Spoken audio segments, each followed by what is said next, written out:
everyone, welcome to part 2 of this video from Magical Worlds by Johanna Basford.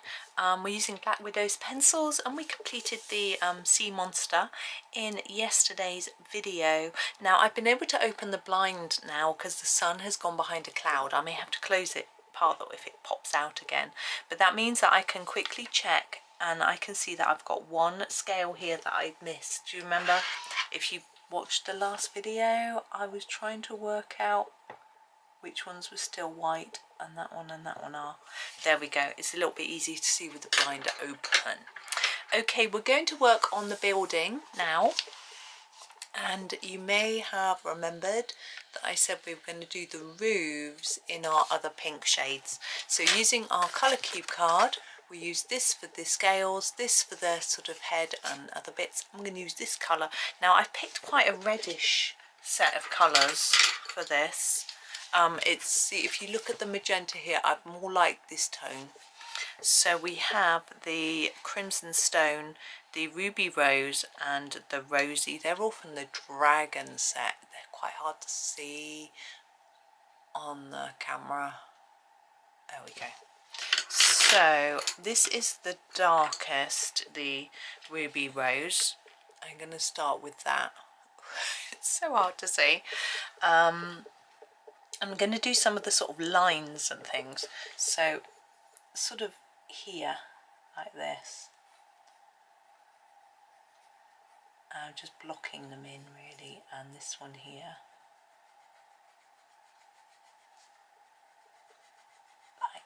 That. I'm not doing any of the one, see that looks like a bit of a roof. I'm just trying to analyse it as I go. So this one. And oh here. There we go. I hope everyone's doing well today. I'll say the sun's now gone behind a cloud, but it's lovely and sunny earlier. But you know, we live in Britain, so you know the weather, can't rely on it at all. This is crimson stone. I'm going to use this for these little top bits here.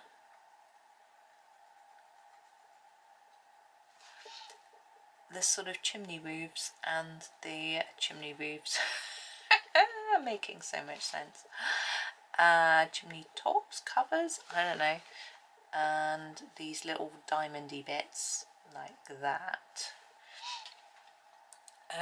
Yeah, I'm not going to do the chimney pots, these ones. And then my last one is the ruby rose. Is that right?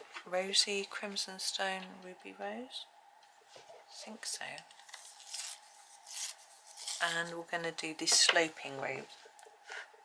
This one, so starting dark here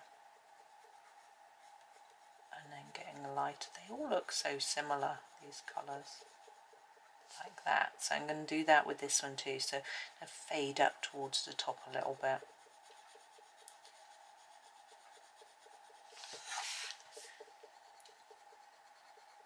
And we're also going to do these in a minute.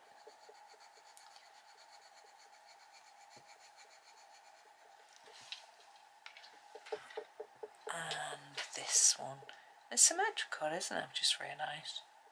But that bit isn't. But some bit is. Anyway. Like that. Now for the roofs, these roof bricks, I think I'm going to ignore the bricks and just fade towards the middle a little bit so that it looks more rounded.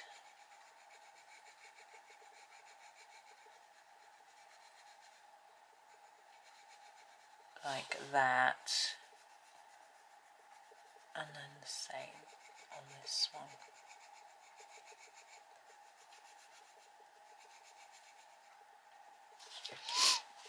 I can do this bit before I forget. Now, is that bit a roof or is it a build part? I'm going to do it as part of the building. So fade towards the middle.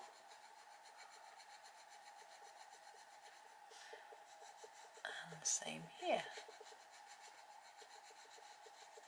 Just sort of layer it more on the outside compared with the centre. There we go. So our roofs, let's move those pencils, just having a bit of an organise, as you can hear. Now I want my 3 lighter greys, so that is my greythorn, my gunmetal and my cobblestone. Okay, oh, you can't see very well. There we go. And we're going to use these for the building. The lightest is probably, yeah, the lightest is the gunmetal. This is really light, so I'm going to do probably all of it with this to start with, and then I will darken it up. I have no idea what I'm going to do with these windows. We'll worry about that later. We could do them really dark, as if they're spooky. So I'm going over all of it with this sort of base coat, I guess you could say. Yeah, we could do dark spooky windows. To have a little think, because we haven't got any sort of yellow light or anything like that, so I'm not sure. Bit of a challenge. Good, I like a challenge. What I'm going to do is grab a slightly darker grey in a minute and do a bit of where I think there would be some shadows, so do sort of shading and try and give the turret some shape. And then I'm going to use my really dark one to emphasise just some areas that I think might be darker, like maybe these lines, horizontal lines and things like that.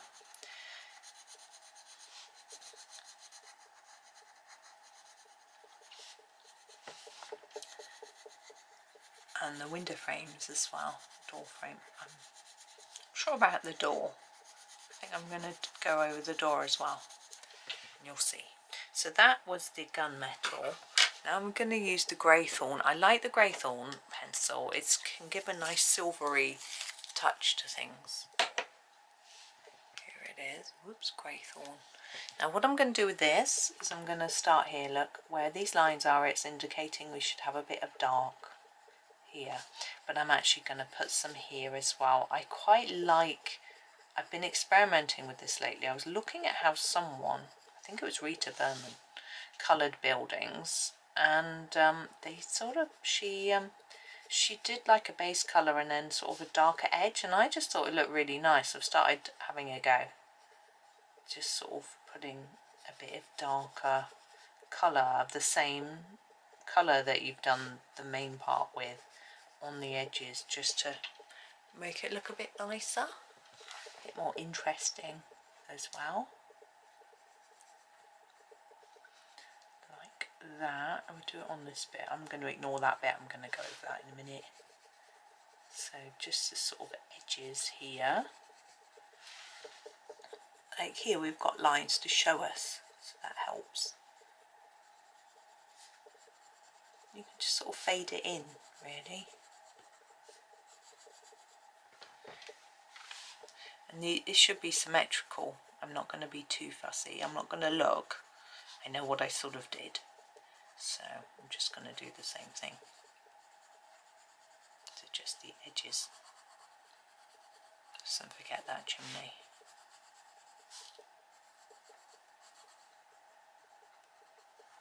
Now we've got these chimneys I'm going to do in this colour. There isn't one on that side. Okay. And then we're going to go for our cobblestone, which is our darkest one. And we're going to do, as I say, these sort of lines. Again, I'm going to fade it a bit towards the middle. Like that, just to make it, and their windowsills, and just little bits that you want to stand out. I haven't decided about the stones yet. I'm going to do the rest first. And then have a think about how I think they should look. And although this is grey, I think grey and pink Go pretty well together, don't they? As long as you use the right shade. You want a cool grey. You certainly wouldn't want a warm grey with a pink. A browny grey. It's going to not look right. Okay, so let's have a think. Is that a stone or is it a bit of castellation? I think I'm going to colour inside like that. So no, something's shaking. Where's my lamp? There we go. It's hitting my tripod. I don't know if you could hear it. It's annoying me anyway. Not that much. So I'm just colouring the edges of the stones. Oh, we haven't done this. Look, go around there.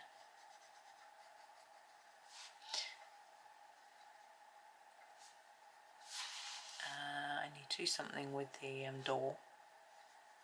Could do a pink door, but I'm thinking we're quite near the pink of our sea monster, and that's really pale. So I think I'm just gonna put some stripes of this in the door. Yeah, I'm definitely going to do the windows a dark colour. So we have a flat black here. Where is it? No, there it is. Flat black. Going to use this for our windows so it's going to look dark and spooky. If you'd rather not, you could do a grey shine, but I just don't think it would show up. You could put some yellow. You could even do some pink. You could do a pink colour coming out of the window. That'd be different, wouldn't it?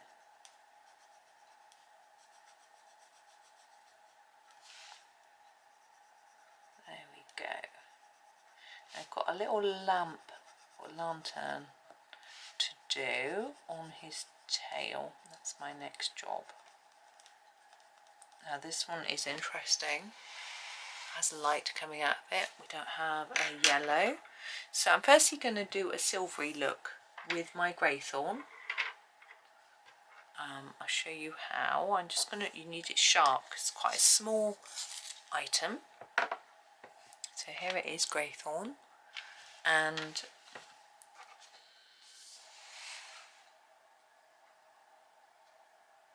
there we go.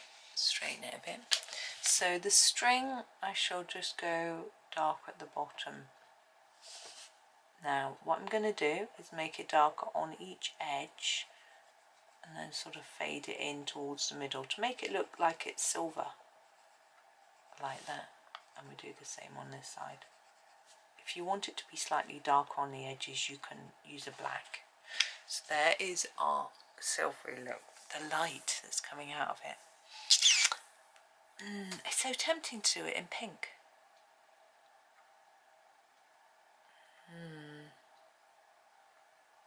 I've got an idea about how to do the light later. About this bit, but it's the bit in here I'm not sure about.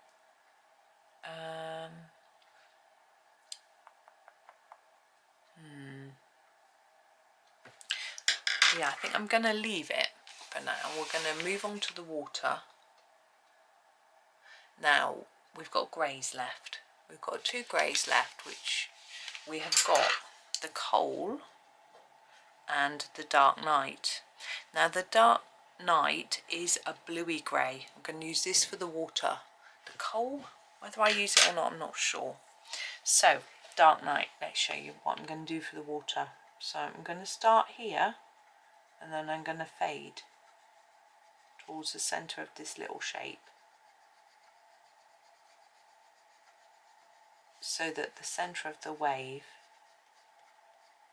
is a bit lighter. Okay, we're going to do the same on every little area.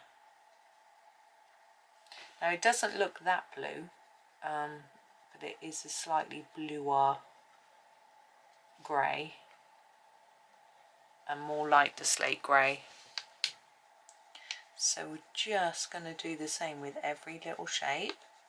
Just make it a bit lighter in the middle.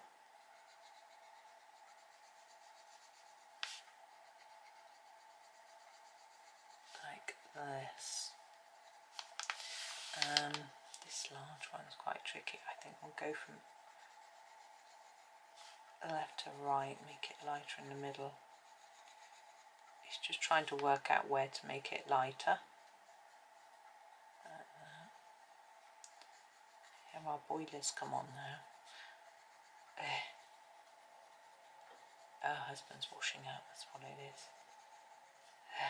He's just had his breakfast. It's 10 to 11. Certainly not going to want his lunch very early, but actually we'll probably have a late lunch as we're going to the museum for when it opens at 11. Can't see us being back by 12 somehow, which is the time I tend to have my lunch, but we'll see. We'll see what happens. So you can see how I'm just changing the amount of layers to get a lighter, darker look.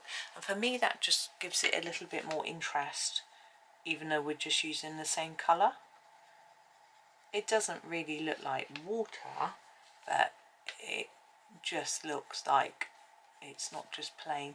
There's nothing wrong with colouring it just plain though, if that's what suits you. Or you could alternate the colours you do in each section so that then you get a bit of difference without having to worry about changing the amount of layers. You know, you could use a selection of different greys if you want to. I'm thinking about this background bit while I'm doing this. I think I know what I'm going to do. I've got the perfect thing. The only thing is I need to think of an alternative for those of you who don't have what I'm going to use, which is a bit of an expensive specialist thing. We'll see. But anyway, that's for later. Now we're just doing C.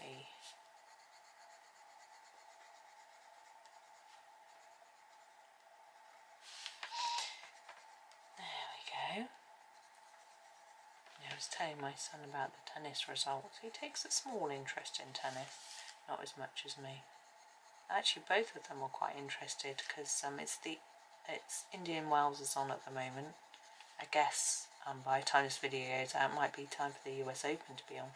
But anyway, and there was a Brit in the semi-finals, and he's quite young, and he's had various problems where he gets quite high and then he gets nervous or he gets injured, you know, within a tournament. And so he's actually cut back in the amount of tournaments he's playing to try and protect his body a little bit. It seems to be helping him. And he beat the #1 in the world, Alcaraz, in the semi-final yesterday. So he's in the final, which is nice. It'd be good if he won. He has won tournaments. I've just noticed the sun's coming out. It's making quite the old shadow, isn't it? This is the shadow of my camera. I think I'll leave it. You don't really need to see what I'm doing in too much detail. We'll see if it stays out or goes away again. So yeah, so he did well. So that was good. There was a controversial moment apparently where they wanted a video replay of a point because the umpire had said there was a double bounce and there wasn't. But the press, when I read tried to make a big deal of it, but tennis players are used to that. They've had what they call Hawkeye for ever since I can remember. They've had it available to the it's like slow replays, and they've been using it in matches for years, where you can ask to check if the ball was on the line or in or out or whatever. In football, soccer, they've only just brought it in, and everyone sort of complains about it and says it's controversial, whereas in tennis it's just like, it's a thing, it's fine, it's fair, it works, everyone's happy with it. Yeah.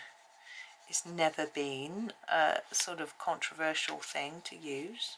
It's just like when they brought it in, it was like, yay. And actually some tournaments, they have no line judges, they just use video to judge, you know, it really is a big shadow, isn't there? I'm going to have to close the blind and it's all going to go black for a minute. And hopefully the camera will adjust, there we go, to it. Oh, this is taking longer than I thought. Never mind. I'm just looking at the time because I've got to go out. We're going to the museum. So, but I don't know if husband is ready. He takes a long time to get ready. Now the sun's gone in. Of course it has. Anyways, my eyes are better without the sun getting in them anyway. Now I can see, now I've shut the blind, how blue this actually is. I know it's grey, but how it's a very bluey grey, which works very well for our water.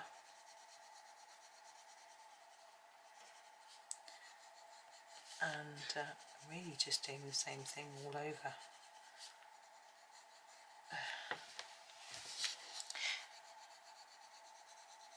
But I think it's going to look quite cute being in its pinkness, the dragon that is, against the sort of greyness of the of everything else. But yeah, I think I'll play with my colour cube cards a bit more today, but maybe not. I don't think I'm on 241. I want to finish the box because the box has got 250 and then the other box has got 250, so haven't even got through one box yet.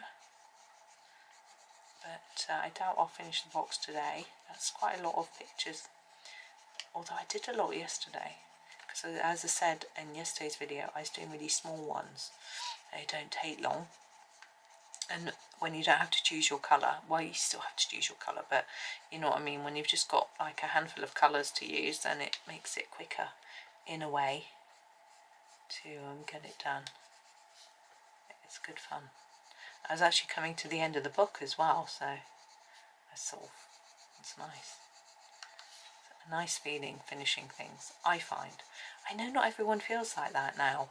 I always thought that everyone had that sort of great feeling of accomplishment and finishing, but I realise now that my husband doesn't really. He doesn't like finishing things, and I've tried to analyse why, but don't really know why. I think there's a fear of it not being good enough when it comes to a piece of work. When it's like an item, so you finished your base cream or whatever it might be, he doesn't like throwing things away, so his mother was always a terror for that. I remember going into her bathroom, told this story before, and finding 3 toothpastes in there, two of which were almost finished and one of which was new. I mean, why hadn't she finished the old ones? I mean, I had no reasons for it. In my kitchen, in the fridge, there was a tub of nut butter which hadn't been finished for ages. Now, I know the reason for that is because it needed scraping and no one could be bothered to do it. So they just kept putting it back in the fridge, and they didn't want to wash out the container. That makes perfect sense to me, but why wouldn't you finish a toothpaste? Especially as it had been squeezed down and the tube was rolled up. It's all ready to be finished. Right, C is sort of done. Oh, now I'm just thinking, where am I going to go next? I think my plan for the C, I can't do quite yet. I'm going to do my background here. Let's come out. There. So what I'm going to do for my background, I'm just going to find it, is this. This is a silver Pan Pastel. So it works with our grey. This is called silver. It's quite pale. So I don't know how much it's going to show up. I'm going to have a go.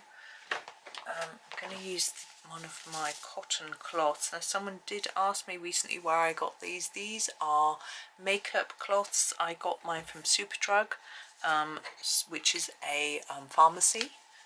You can probably get them in any sort of pharmacy. I'm just going to apply with this.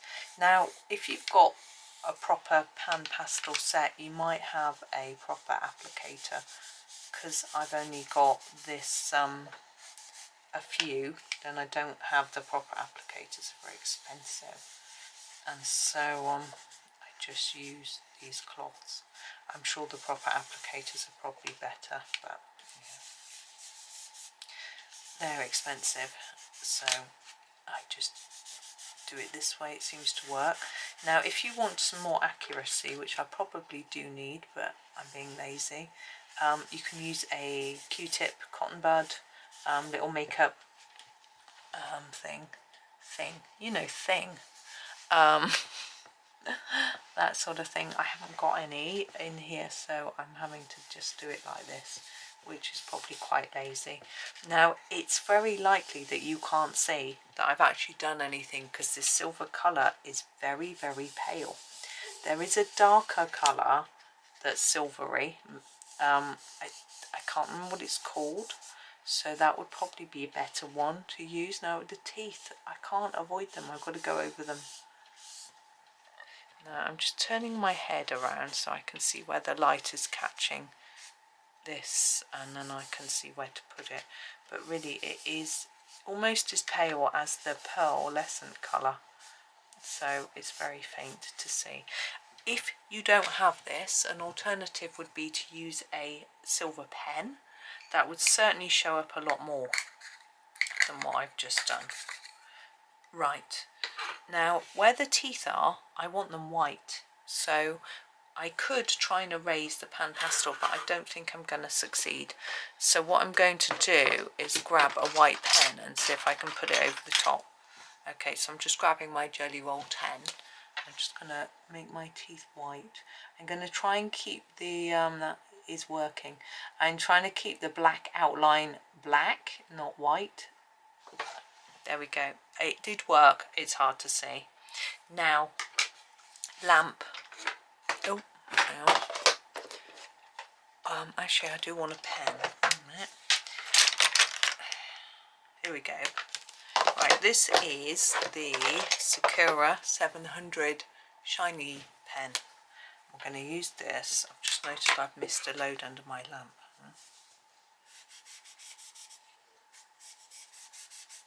There we go. We're going to use this for the lamp here, but also inside, so our lamp just looks sparkly shiny. There we go. And what I'm also going to do is all the sea, I'm going to go around the edge of it, all the waves. Now you could either use this 700 or you could use a silver, which I think I'm going to use. You could either use a metallic silver or the sort of Stardust silver. Now my Stardust silver, it's nearly run out, but I'm going to use it. I've got a spare, so I'm going to use that, but I'm actually going to go away and do that and finish here because I've got to go out. And so I'm going to do that with this is number 744, so this is the Gellyroll Stardust Silver glitter pen.